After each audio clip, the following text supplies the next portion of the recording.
woɓɓe haalete hannde haysi ɓe anndaama kono noon ko anndingol ɓen minen hay gooto ɓuraa men baaba way here kenkeli baa on ko minen wondi e muɗum ɓe wawi noon arde addoron sukka yola fami hono way hiɗon jam walla taw jam ittinen ɗuɗi hoore moɗon kala ko woni ɗon kala laaragal aduna musidɗo men ayen hoore fello heɗo fiɗoltugol dendagal wimin hi dendagal affectede dendagal faaleteɗo feƴƴinde julde munde faaleteɗo wadde hirde ɗay no mi wirta noon fijindaru hatta soobe alphajo dara en lama sidiɓe en ɓe foɓɓe haalino ɗon hiɗen andi kadi fijindaru haɗata soobe ɗay ko sati kon hino laati ko hono non woni ɗum la famille hare ethnie sans frontière structure ɓurɗo jalɗude on tawaɗi structure ɓurɗo ñedde ɗi e nder leydi Italie ɗo fi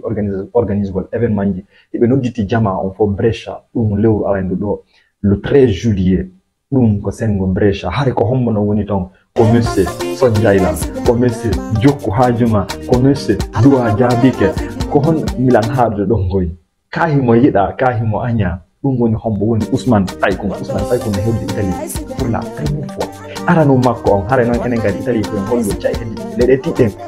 Italie ɗo ala ko ɓuri ɗo e andi noon en wata noddude de monsieur Sonjayla ronke nottude ko hombo wiiɗo on ko hombo holli ɓeya hay goto ɓuramo baba kanko ɗum ɗo woni hombo woni lo king mansa woni lo gorilla fino ɓenna ko woni gorilla ɓe ɗum woni king kon o kanko woni hoorejo on kanko woni lanɗo laamiɓe ɓen kanko ne ɓeno poɗodira ko hombo woni hoorejo on kanko laami ɓen ɗon non wonɓe poɗodira ɓen ɗum woni Moïse Gaza le king Moïse Gaza kanko e Ousmane Paykun ndeññande o ara o addora kenkeli ba on addore kanko falimaju makko ɗen wo ko bani ɓe yehi ɓe soppoyi ka fuutari ndi ɗum noon ko fuutari woniri ndi Europe ndi ɓe ara ɓe rennina fata ha weeta west ɗum noon hara jama fof no habba via en rue Victorio Emmanuel numéro 20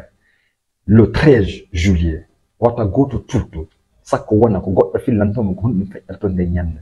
ay ɗon andi ko kamɓe adduno ɗo Habib Fatakol général Marquisen diko en wata noon haalde Italie ɗo ronken noddutude janano ronken addude kanko wonɗo hoorejo ɗo woni Moïse Gaza kanko yuut makko on fof Ousmane Paykun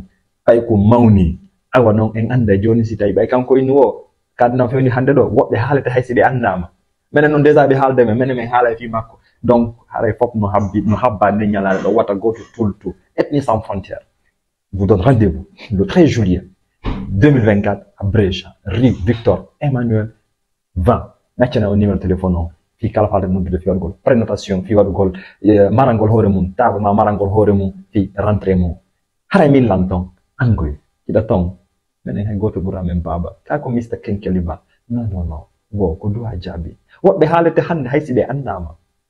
ko Jokku Hajuma minen noon min jokkay haajuji maɓɓe ɓay ɓeɗa andi ɓe jokkay haajuji amen ɗum haajuji amen wonti haajuji maɓɓe haajuji ɗin hollon bonde no wonta haaju neɗɗo goto ɗum noon ko haaju mi samponde ron haray musidɓe men wonirɓe Italie ɗo ɓen wata goto tultu sakko wata goto leydi sakko tulta nde ñalade ɗo le 13 juillet Brescia le Victoria Emmanuel numéro 20 haray fof no habba massivement la jama on ari soutenir Ousmane Paykun soutenir artiste jomen wonɗo ɗo on Moïse Gaza nde ñande o ara o rendina fata no ari go liyetano la famille, on se donne rendez-vous le 13 juillet. Allez, voilà. Moi, j'y serai. Et toi, à bientôt.